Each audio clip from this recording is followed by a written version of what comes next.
UDF-ന്റെ സ്ഥാനാർത്ഥിയായിട്ട് വീണ്ടും തൃത്താലയിൽ ജനവിധി തേടാനുള്ള ഒരു വലിയ നിയോഗം എന്നിൽ വന്നു ചേർന്നിരിക്കുകയാണ്.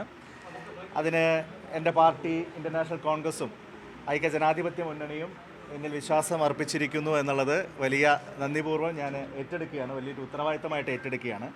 കാരണം കഴിഞ്ഞ തവണ നഷ്ടപ്പെട്ടു പോയ തൃത്താല സീറ്റ് അടക്കമുള്ള പാലക്കാട് ജില്ലയിലെ മഹാഭൂരിപക്ഷം സീറ്റുകളും UDF-ന് വേണ്ടി നേടിയെടുത്ത് UDF-ന്റെ ഒരു വലിയ വിജയം സംസ്ഥാനത്ത് സാധ്യമാക്കുക എന്നുള്ളതാണ് ഞങ്ങളെല്ലാവരുടെയും പൊതുവായിട്ടുള്ള ലക്ഷ്യവും ആഗ്രഹവും.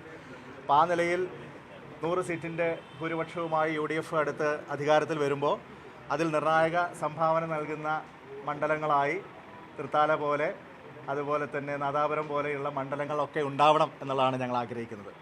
ഇവിടെ അഭ്യുന്നതനായിട്ടുള്ള തങ്ങളെ നേരിട്ട് കാണാനും അദ്ദേഹത്തിൻ്റെ അനുഗ്രഹാശിസ്സുകൾ ഏറ്റുവാങ്ങാനും വേണ്ടിയിട്ടാണ് ഞാൻ വന്നിട്ടുള്ളത്. അദ്ദേഹവുമായിട്ട് എത്രയോ വർഷങ്ങളുടെ പതിറ്റാണ്ടുകളുടെ ബന്ധമുണ്ട്. അതോടൊപ്പം അദ്ദേഹം ഞങ്ങളുടെ മുന്നണിയിലെ ഏറ്റവും പ്രധാനപ്പെട്ട ഒരു ഘടകകക്ഷിയുടെ സംസ്ഥാന അധ്യക്ഷൻ കൂടിയാണ്. ആ നിലയിൽ അദ്ദേഹത്തിൻ്റെ പാർട്ടിയുടെ മുഴുവൻ പ്രവർത്തകരും എന്നോടൊപ്പം കഴിഞ്ഞ ദിവസങ്ങളിലൊക്കെ ആയിട്ടുണ്ട്. ഞങ്ങൾ അനൗപചാരികമായിട്ട് തന്നെ ഇലക്ഷൻ പ്രവർത്തനങ്ങൾ കഴിഞ്ഞ ഒരാഴ്ച മുമ്പ് തന്നെ ആരംഭിച്ചിരുന്നു. ഇന്നലെയാണ് ഔദ്യോഗിക പ്രഖ്യാപനം വന്നത്.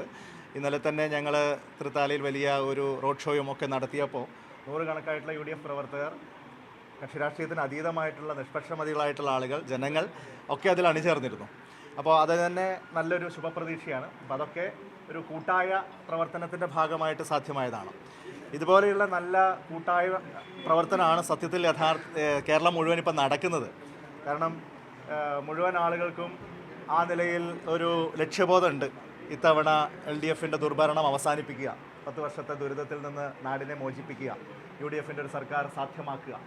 ആ ലക്ഷ്യത്തിന് വേണ്ടിയാണ് അരയും തലയും മുറുക്കി മുഴുവൻ UDF പ്രവർത്തകരും അതോടൊപ്പം ഞാൻ നേരത്തെ പറഞ്ഞ നിഷ്പക്ഷമതികളായിട്ടുള്ള ആളുകളും നല്ല കേരളത്തെ ആഗ്രഹിക്കുന്ന ആളുകളുമൊക്കെ ഇന്ന് UDF-നൊപ്പം അണിചേരുന്നത്. അതിൽ തൃത്താലയുണ്ടാവും, പാലക്കാട് ജില്ലയിലെ മഹാഭൂരിപക്ഷം സീറ്റുകളുണ്ടാവും, ഈ കേരളത്തിലെ തന്നെ 100 കുറയാത്ത സീറ്റുകൾ UDF-നൊപ്പം ഉണ്ടാവും. ഈ സ്ഥാനാർത്ഥി പ്രഖ്യാപനം വൈകുന്നത് ഏതെങ്കിലും തരത്തിലൊരു ആശങ്ക ഉണ്ടാക്കുന്നുണ്ടോ? സ്വാഭാവികമായിട്ടും കുറച്ച് വൈകുമ്പോൾ അതിൻ്റേതായിട്ടുള്ള ആശയക്കുഴപ്പങ്ങളുണ്ട്. ഞാനത് തുറന്ന് സമ്മതിക്കാൻ ആഗ്രഹിക്കുകയാണ്.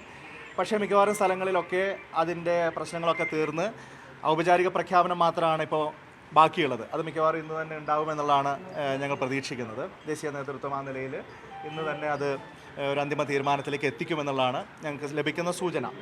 പക്ഷേ ഇപ്പോൾ എൻ്റേതടക്കമുള്ള സീറ്റുകളിൽ അങ്ങനെ ഔപചാരിക പ്രഖ്യാപനത്തിന് മുൻപ് തന്നെ ഇലക്ഷൻ പ്രവർത്തനങ്ങൾ മുന്നോട്ട് കൊണ്ടുപോകാനുള്ള ഒരു ഗ്രീൻ സിഗ്നൽ പാർട്ടി നേരത്തെ തന്നെ നൽകിയിരുന്നു. അതുകൊണ്ട് ഇലക്ഷൻ പ്രചരണത്തെയോ UDF-ന്റെ വിജയസാധ്യതയെയോ ഈ സ്ഥാനാർത്ഥി പ്രഖ്യാപനത്തിലെ ഏതാനും മണിക്കൂറുകളുടെ വൈകൽ കാര്യമായിട്ട് ബാധിക്കുമെന്ന് ഞാൻ കരുതുന്നില്ല. നല്ല രീതിയിലുള്ള പ്രവർത്തനം കാഴ്ചവെച്ച് ഞങ്ങൾക്ക് വിജയിക്കാൻ സാധിക്കും.